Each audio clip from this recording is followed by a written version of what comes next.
அஞ்சில் வளையாதது 50 வளையாது.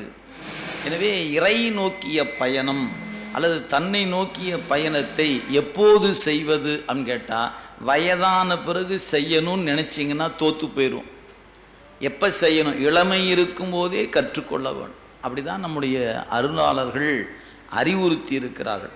எனவே ஒரு உயிருக்கு இறைவனை நோக்கிய பயணம் அல்லது தன்னை நோக்கிய வினா என்பது எல்லோருக்கும் வாய்ப்பதில்லை.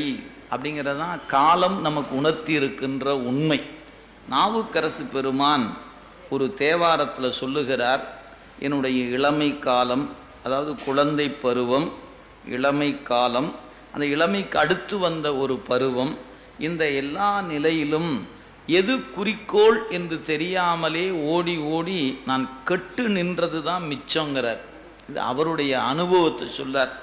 பாலனாய் கழிந்த நாளும் பனிமலர் கோதை மாதம் மேலனாய் கழிந்த நாளும் மெலிவொடு மூப்பு வந்து கோலனாய் கழிந்த நாளும் குறிக்கோள் இல்லாது கெட்டேன்.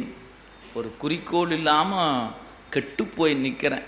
எங்கே பாடுகிறார்? சேலுலாம் கழனி பலன் வேலி திருக்கொண்டீச்சரத்துலானே என்கிற அந்த திருக்கொண்டீச்சரம் அப்படிங்கிற தலத்தில் பெருமானை இளமையும் போயிருச்சு, அதுக்கப்புறம் முதுமையும் இப்போ கடந்து நிற்கிறேன், எங்கே ஓடுனே எதை நோக்கி வந்தனே தெரியாமல் நிற்கிறோம் அப்படிங்கிற கேள்வி தான் இன்றைக்கி நிற்கக்கூடிய ஒன்றாக இருக்கிற